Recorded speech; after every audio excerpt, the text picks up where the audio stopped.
Hey guys, today we're going to be going over the rectangular coordinate method in crime scene sketching. Now remember, all your sketches start with your rough draft. So in our rough draft, we want to make sure that we have a ruler, and we also have a pencil. We don't want to use a pen in our rough draft. Remember, a rough draft is part of your case file. It is part of the case. So whenever you present your sketch in a court, you also have to include your rough draft along with your final draft. You want to conduct your final draft and actually pen. So today we're going to be going over the rectangular coordinate method, and this is mainly used when we have square rooms or rectangular rooms. Now, first thing we need to do is we need to identify our evidence. Where's our evidence in this room? Now, I'm using a graph paper here.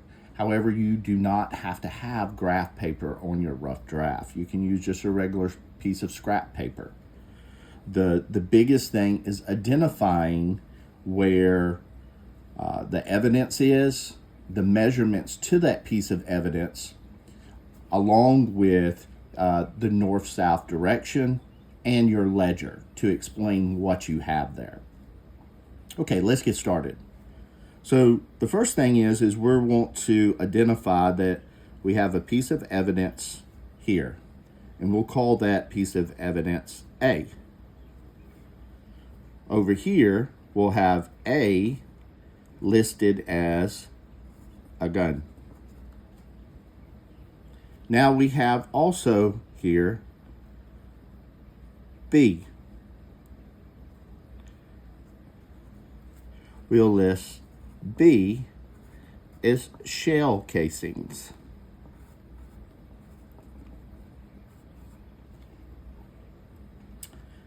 Let's go ahead and throw in one more just to have a little more depth in our evidence. We can list here C as a body. Now, can you draw these pieces of evidence out? Draw a gun? Yes. Can you draw a shell casing? If you want to. Body? Of course. However, in the rectangular coordinate method, it's easier and more designed just to use your points and then create your ledger on the side of what each point represents. Now, in this style or design, we will be using right angles to conduct our measurements. Now, when we do this, we do not want to draw a straight line. Straight lines are going to represent walls, barriers, things of that nature. However, to kind of set that aside where it's more visible and you can identify it relatively easy, we'll do a broken line to represent our measurement. So the first thing we want to do is we want to measure off the corner of A and go to the wall, the fixed wall itself.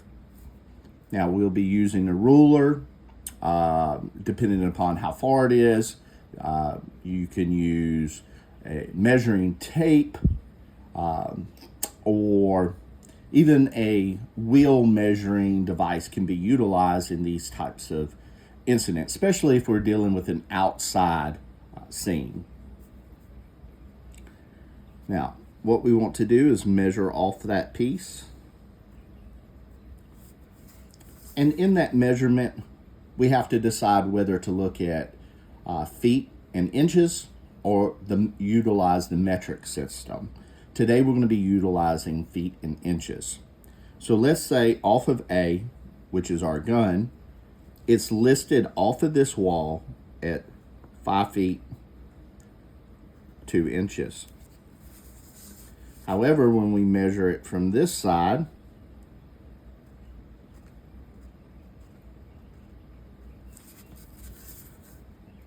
we are now at 7 feet 3 inches. Now, what do we need to do with the other pieces of evidence? Well, we will do the exact same thing with each of them. Remember, consistency of a right angle.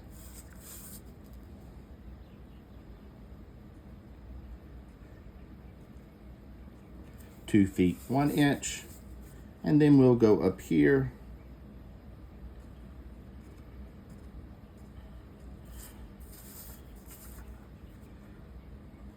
four feet 5 inches. Okay, so we have A marked and measured, and B marked and measured.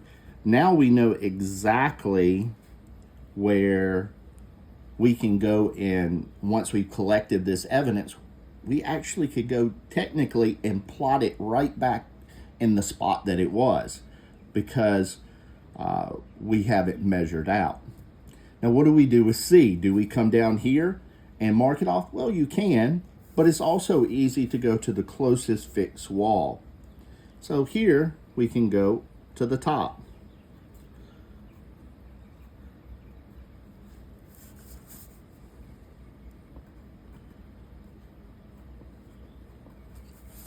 And then we'll go continue to the same wall.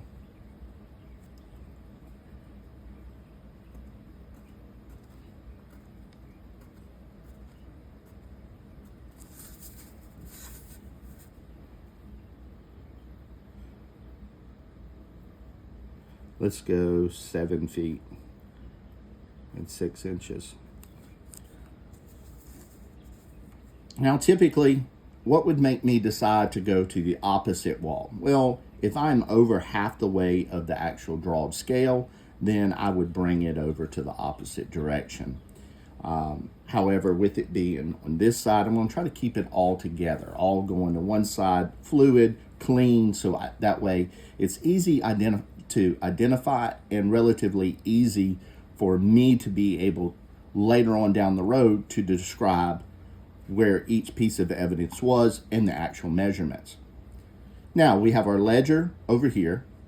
We have our scale drawing here. What else do we need?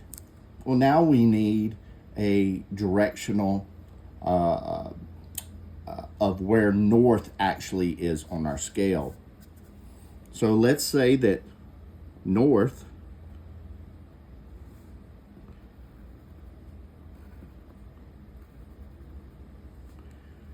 is actually pointing in this direction.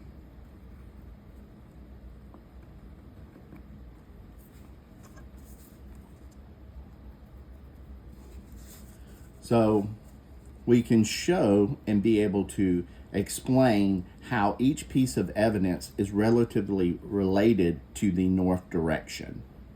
I hope that this was helpful. Please stick around and watch the other different types of measurements that you can utilize in crime scene sketching.